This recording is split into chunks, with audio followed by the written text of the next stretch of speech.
So let's start draping on this dress form with the intention to create shirt sloper, okay? First, we need to take measurements, and please write down measurements. Okay, so across shoulder is 18 and a quarter. Chest is 42. Make sure it's even and straight, like this. Waist is 37. And the fullest hip, the fullest part of it, 43. So we also need a neck circumference, guys, mostly for shirt. So bottom of the neck here that's pretty big neckline. So 17 3/4. Okay, cool. And you usually need a higher middle neck too, but we'll get there. Let's start the draping. There's few ways to create a sloper. I can do a flat drafting, copying some shirts that you have, or through the draping. I just want you to understand when you drape, you will understand human body a lot better. I'm gonna pin the center front first, like this and this.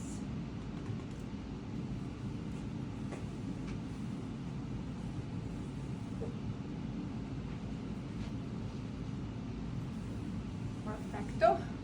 Now we're gonna cut this off right here, cut this here, cut this here, cut here, here, here, here, see?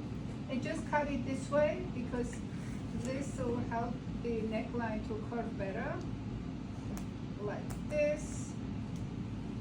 Perfecto. And now I'm gonna just push pin at the shoulder, like this. So as you see, first I'm pushing at the shoulder slope. Shoulder slope is what hangs, you know. So now here, I'm gonna go like this, straight across like this and push like this. So I see this excess here. Well, what can I do?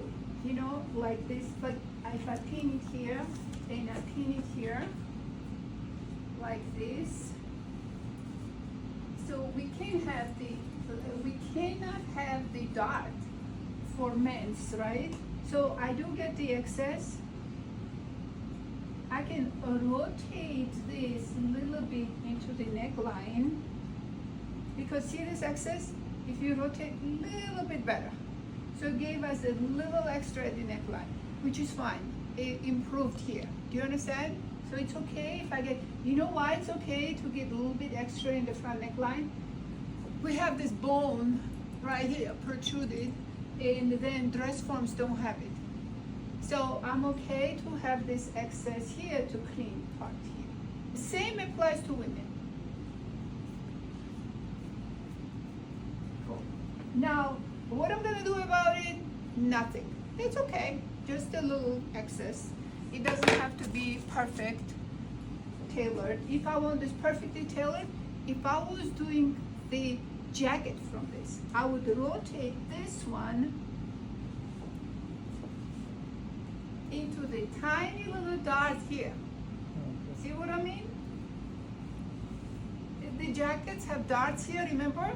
And then I don't have to worry about that little thing. Yeah?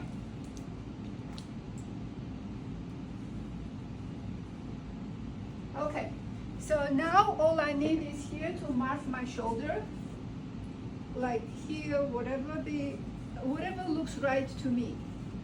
You know, because eventually for the shirt, we're gonna create a yoke.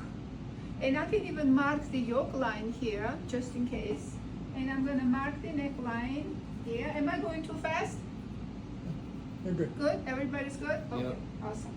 Here, and then I'm just gonna mark the blades here, and the side seam here, and I'm gonna move to the back.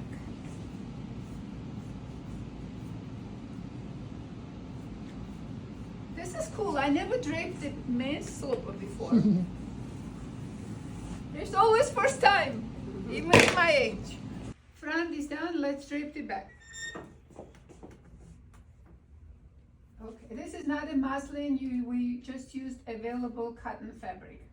So I am going to pin this up here so that there's an intersection. And then I'm going to pin this to center back here and center back down here. Super. So this is not gonna have a center back seam, guys. If I were doing a jacket is a different draping. So if you've seen like a pinstripe jackets have a lot of seam, right? You've seen that, right? Mm-hmm. In menswear. This is a shirt. So all I need is this and up here, this. So since I don't have a seam, I'm just taking my grain line and pinning the grain line to the center back. If I had a seam, I would do a different pinning. Okay, so now I pinned in a few places in the center back. Okay, so now I'm going to find my neckline roughly. So if I just follow the seam on the dress form, like this, and it's connected to the front, and going to see this here, right? So now I have my guideline for the front shoulder, right? So I'm just gonna put it over here like this. Make sure I don't stretch it. Okay, and right here I need to cut this. Cut it like this. Sorry about the scissors. Okay, and then if I just leave this one again like this and this, there's a lots of excess fabric here. So since we're doing a yoke shirt, I can just put a dot right here and not here. See what I mean? So that's what it needs to be clean here. Okay, so you put it like this right here and here, and then it's asking you for the dart here. See, or you don't have a dart here, then if you want to clean here, then it's asking you dart here. Okay, so since we're doing a shirt now, we can just add a seam here, create the seam of the yoke, like now, like this, and then rotate this dart into this yoke. However, you can still use this sloper for a t-shirt, except you're not gonna have any. You're gonna have a little excess here, or you're gonna put little ease here, and you can still use this for a t-shirt. Okay, cool. So let's put this fullness up this way.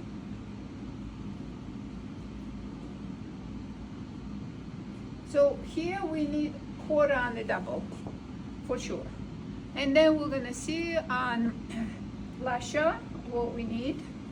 And Lasha's gonna have the best shirt on the planet.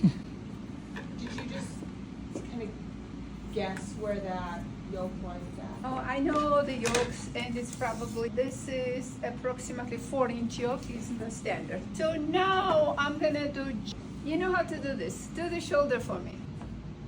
Yeah, overlap like this. Yep. Don't pinch into the dress form. Just overlap the fabric. It's okay. First you pin it a few places, 1 or 2. That's all you need. Perfect.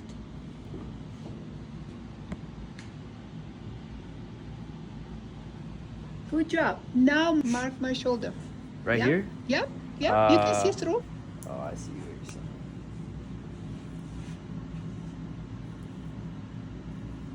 Perfection. And we have the back yoke. Let's rest this piece of cake.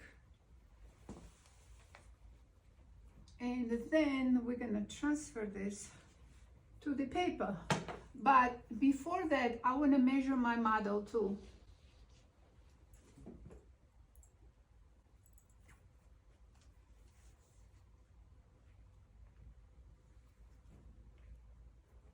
And we gotta do armhole, guys. We'll see. What happens with lots of shirts have a slightly drop shoulder, men's. Like it slightly curves out the shoulder. We can do that at the satin sleeve called here. Satin sleeve is where the sleeve is right at the top of your cross shoulder. And the drop shoulder is passes your cross shoulder. Okay? So we can figure out what kind of, like you have a drop shoulder, you have almost satin sleeve. So we can do like in between like yours, okay? So if his natural shoulder is right here, I can just mark this natural shoulder just in case. And then I'll see. Now I'm gonna use the same formula as ladies. Cross front to be 2.5 inches less than the cross shoulder. So if from here to here, Lasha, okay, Lasha, let's measure the arm depths. We determine this, and now I'm gonna join this with the armhole like this. We can use that armhole curve, or I can do by eye. Remember that armhole curve we have? Anybody have that curve? Or this to this. Now, across back supposed to be half or 3/4 less than across shoulder for satin sleeves. Okay. So if this is 9 1/8, 8 7/8 is fine. Okay. And then you join this with this, and you just have this part have to be almost straight, so it's like a saddle. You gotta put the arm in to be comfortable. Make sure you don't have like a V point there. Okay, cool.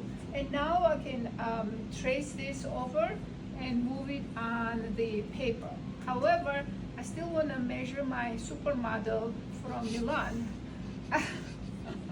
Okay, so Lasha's cross shoulder is here to here, 18 1/4, just like this. How awesome is that? So now I'm gonna measure his chest. Hold it in the front so that it doesn't move. So chest is 44. What was the dress form? 42. 42. Okay, easy correction, easy correction. So waist is 40. The full hip, just lower your tape where your full hip is, right there, right? And full hip is 43. 43. Okay. That's perfect. Sleeve length. You measure from the center back like this to this, and fold your arm a little bit forward like this. Sorry. Here to this ankle. So he's got 34.5. Okay. And we also need a muscle for the shirt. Muscle is measured here at 13 3/4. So, and I'm measuring arm depth. Arm depth here, from here to here, is 6 1/4. Okay, from here to here. Perfect. Thank you. Okay. So since his armhole depth was 6 1/4, it's okay to keep this as 7 1/4 on the pattern. And now we're gonna remove this and transfer to the paper.